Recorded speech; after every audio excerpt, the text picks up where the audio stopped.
Good morning. बड़े बुज़ुर्ग कहते हैं कि ये नई पीढ़ी के बच्चे समझ ही में नहीं आते हैं, कब क्या करते हैं, कब क्या सोचते हैं। इनको लाइफ खेल लगती है। नए जनरेशन के बच्चे कहते हैं ये बड़े बुज़ुर्ग अभी भी पुराने ज़माने में जी रहे हैं, दुनिया कितनी बदल गई है इनको समझ ही में नहीं आता, ये वही पुराने ढर्रे पे चल रहे हैं। जी हाँ, यही है इंटर जनरेशनल कॉन्फ्लिक्ट।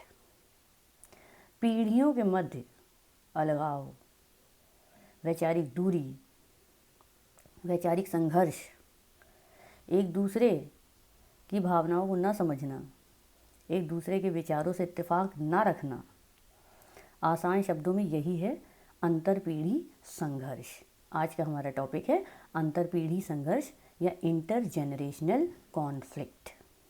देखिए, युवा और प्रौढ़ पीढ़ी के बीच में जब संघर्ष उत्पन्न होता है, कॉन्फ्लिक्ट उत्पन्न होता है, तो उसी को हम अंतर पीढ़ी संघर्ष कहते हैं। इंडियन सोसाइटी में एक प्रमुख समस्या के रूप में ये अंतर पीढ़ी संघर्ष की समस्या सामने आई है। इस समस्या को थोड़ा और डिटेल में समझने के लिए हम अंतर पीढ़ी संघर्ष की विशेषताओं को पॉइंट बाय पॉइंट डिस्कस कर लेते हैं। देखिए, पहला पॉइंट है कि अंतर पीढ़ी संघर्ष पूरी तरह से देखने में संघर्ष की स्थिति नहीं होती, बल्कि तनाव की स्थिति होती है। यह आपने खुद भी घर में अपने महसूस करा होगा कि आपके दादा बाबा या कई बार पिताजी के भी विचारों से आपके विचार मेल नहीं खा रहे होते हैं, तो एक कोल्ड वॉर सा आप लोग के बीच में चल रहा होता है। मतलब ऐसे ज़ाहिरी तौर पे कोई संघर्ष नहीं चल रहा होता है, लेकिन एक तनाव की स्थिति बनी रहती है परिवार में, अक्सर देखने को मिलता है जनरेशन्स के बीच में। सेकंड पॉइंट है, देखिए, अंतर पीढ़ी संघर्ष एक ऐसी स्थिति है जिसमें नई पीढ़ी पुराने विचारों के प्रति उदासीन हो जाती है, प्रतिकूल हो जाती है, मतलब विरोध करती है कि पुरानी परंपरा, पुरानी रीति रिवाजों से नई पीढ़ी को कोई सरोकार नहीं होता है। उसको लगता है ये सब क्या है, सब बकवास है, ये सब आज के दौर में चलने वाली चीज़ें नहीं हैं। तो नई पीढ़ी पुरानी पीढ़ी के जो विचार हैं, जो परंपरा है, जो रूढ़ियाँ हैं, जो रिवाज हैं, उनके प्रति उदासीन हो जाती है। थर्ड पॉइंट है, ऐसा माना जाता है कि अंतर पीढ़ी संघर्ष संक्रमणकालीन समाज की विशेषता है। इसका अर्थ ये है कि जब कोई समाज विकास की दशा में होता है और सामाजिक, सांस्कृतिक, राजनीतिक रूप से विकास कर रहा होता है, तो पुराने मूल्य जो हैं वो अनुपयोगी होने लगते हैं। नए मूल्य जो आ रहे होते हैं उनको अभी पूरी तरह से सामाजिक स्वीकृति भी नहीं मिली होती है। तो ऐसे में ये सामाजिक शून्यता की दशा है। मतलब ना तो पुराने जो मूल्य हैं वो पूरी तरह से अनुपयोगी हुए हैं, ना ही नए मूल्य जो हैं वो पूरी तरह से सामाजिक स्वीकृति प्राप्त कर पाए हैं। तो एक बीच की दशा में चल रहे हैं, जिस वजह से जो दोनों पीढ़ियां हैं वो एक दूसरे को समझ नहीं पा रही हैं और उनमें कॉन्फ्लिक्ट की दशा उत्पन्न हो गई है। देखिए, अंतर पीढ़ी संघर्ष में समाज की दशा जो है वो स्टैटिक नहीं होती है। इसमें जो नई पीढ़ी है वो पुरानी पीढ़ी में बदलती जाती है और उसकी जगह पे एक और नई पीढ़ी आती चली जाती है। मतलब ऐसा नहीं है कि जो पुरानी पीढ़ी और नई पीढ़ी है वो हमेशा स्टैटिक रहती है, ऐसा नहीं है। जैसे मान लीजिए आप नई पीढ़ी के हैं, है ना, लेकिन कुछ समय बाद जब आप प्रौढ़ हो जाएंगे तो आप पुरानी पीढ़ी में शुमार हो जाएंगे और आपकी जगह नई पीढ़ी आ जाएगी। फिर आप में और उसमें वैचारिक मतभेद हो सकते हैं। तो ये सारे पॉइंट्स से मेरे हिसाब से आपको क्लियर हो रहा होगा कि अंतरपीढ़ी संघर्ष एग्जैक्टली क्या है। कि दो पीढ़ियों के मध्य जब वैचारिक मतभेद होता है, जब नई पीढ़ी पुरानी पीढ़ी के विचारों के प्रति उदासीन हो जाती है और पुरानी पीढ़ी नई पीढ़ी के विचारों को समझ नहीं पा रही होती है, तो ऐसे में एक तनाव की स्थिति, एक संघर्ष की स्थिति पैदा हो जाती है विचारों में, जो अंतरपीढ़ी संघर्ष के रूप में समाज में सामने आती है। अब अंतरपीढ़ी संघर्ष को समझाने के लिए मैं एक प्रेजेंटेशन आपके सामने पेश करूंगी, जिसमें ये मेंशन करूंगी कि कितनी तरह की जनरेशन अब तक हुई हैं और आप किस जनरेशन की श्रेणी में आते हैं। इससे आपको और थोड़ा क्लियर हो जाएगा कि ये जो अंतर पीढ़ी संघर्ष है ये क्यों है और क्यों होता है। तो देखिए गौर से।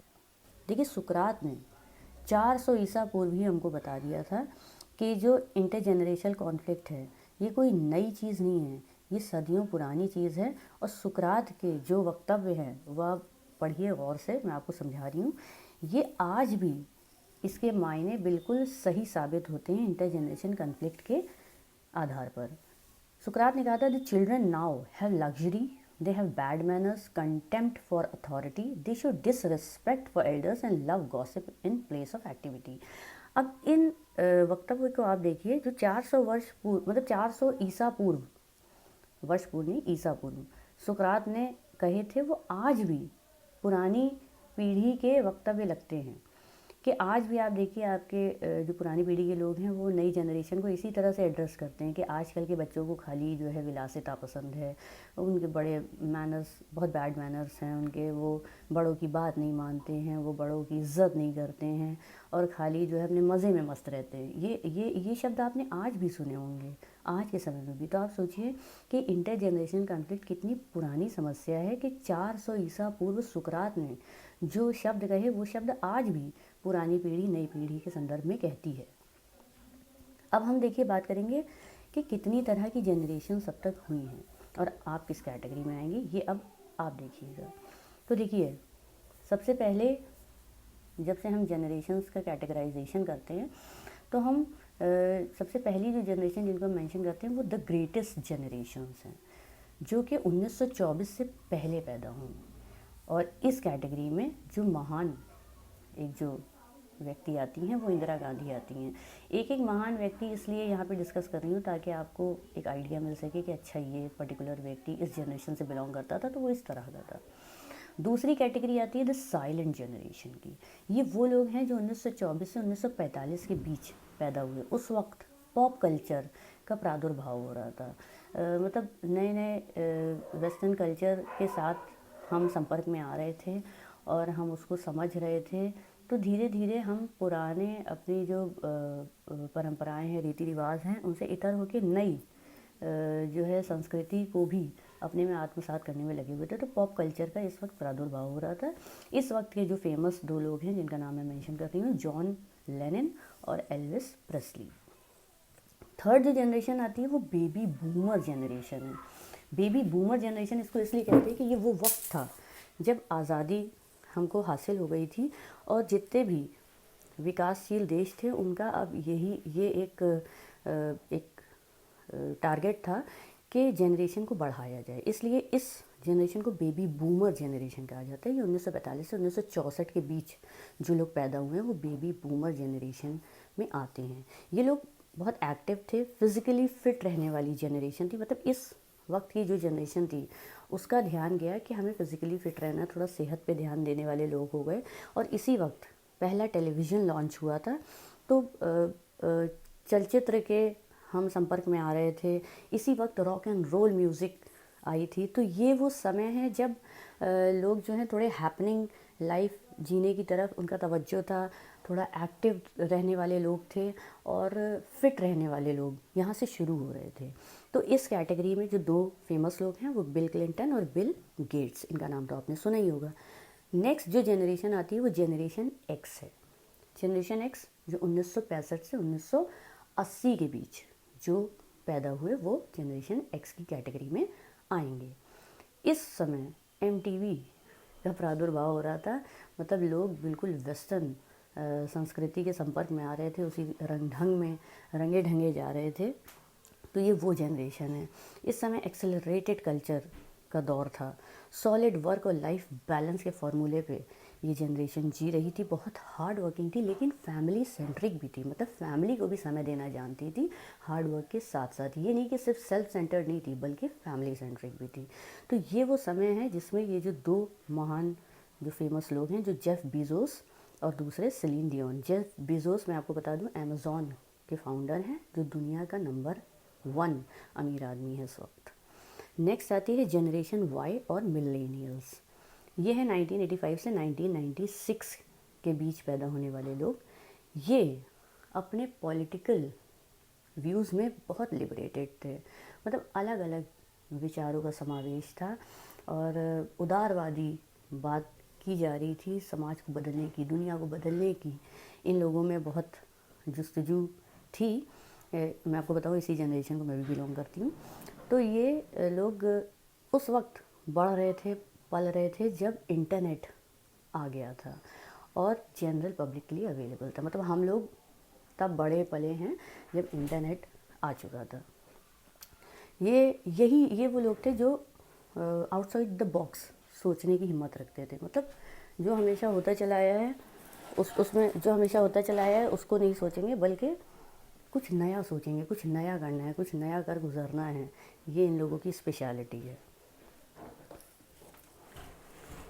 अब जो नेक्स्ट, हाँ पहले मैं आपको बता दूँ, इसमें जो 2 फेमस लोग हैं वो सेरेना विलियम्स, जिनको आप सब जानते ही होंगे, और एमा वॉटसन। एमा वॉटसन मैं आपको बताऊँ, जो हैरी पॉटर में जो हीरोइन है वो एमा वॉटसन। अब जो लास्ट जिस जनरेशन की मैं बात कर रही हूँ, जनरेशन जी है, जो 1996 के बाद जो लोग पैदा हुए, मतलब जिनमें आप सब आते हैं, आप सब जनरेशन जी को बिलोंग करते हैं। आप लोग फ्यूचर ऑफ ग्लोबल इकोनॉमी हैं। ये वो समय है जब डिजिटल इकोनॉमी की बात हो रही है, जब क्रिप्टो करेंसी की बात हो रही है, जब मेटावर्स, मतलब इस दुनिया के बियॉन्ड एक डिजिटल यूनिवर्स की बात हो रही है। ये जनरेशन को ये नहीं मालूम है कि इंटरनेट और मोबाइल के बिना कैसे जिया जाता है। मतलब आप लोग का जो जन्म हुआ है वो मोबाइल के साथ ही हुआ है, और ये जनरेशन मोबाइल के बिना और इंटरनेट के बिना जीना नहीं जानती है। लेकिन हम लोग जनरेशन वाई फिर भी थोड़ी देर मोबाइल के बिना और इंटरनेट के बिना गुजार सकते हैं, लेकिन आप लोग नहीं गुजार सकते। और आप लोग, मतलब ये जो जनरेशन जी के लोग हैं, ये सेल्फ प्रायोरिटी देते हैं, खुद के विकास की बात करते हैं, सेल्फ सेंटर्ड हैं,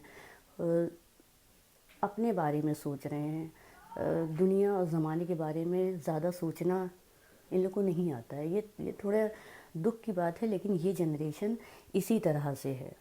तो इस कैटेगरी में एक बहुत अच्छी एनवायरमेंटोलॉजिस्ट आती हैं, जो कि ग्रेटा थनबर्ग हैं। ग्रेटा थनबर्ग का आप सबने नाम सुना होगा, जो ग्लोबल एनवायरनमेंट के लिए बहुत काम कर रही है। छोटी लड़की है लेकिन वर्ल्ड फेमस है। तो मेरे ख्याल से अब आपको समझ में आ गया होगा कि जनरेशन्स क्या हैं, और अलग अलग समय पे पैदा हुई, अलग अलग उस वक्त सामाजिक, राजनीतिक, आर्थिक दशा रही, इसलिए इन लोग के विचार, इन लोग की सोच अलग अलग रही। इसीलिए एक जनरेशन दूसरे जनरेशन के विचारों से इत्तेफाक नहीं रख पाती है, और उनमें विचारों की मतभेद होते हैं, संघर्ष होता है और तनाव की स्थिति पैदा होती है। तो मेरा ये मानना है कि हम लोग को टेक्नोलॉजी को यूज़ करना चाहिए, लेकिन टेक्नोलॉजी हमको यूज़ करने लगे ऐसी स्थिति नहीं आने देनी चाहिए। मतलब आप समझ रहे हैं ना, ये मैं नई जनरेशन के लिए कह रही हूँ कि जो बिल्कुल पूरी तरह से टेक्नोलॉजी और इंटरनेट पर निर्भर है, तो थोड़ा सा you should have break from that. अब ये थोड़ी सी इमेजेस मैं यहाँ पे शेयर कर रही हूँ ताकि आपको और क्लियर हो जाए कि इंटरजेनरेशनल कॉन्फ्लिक्ट आखिर क्या है।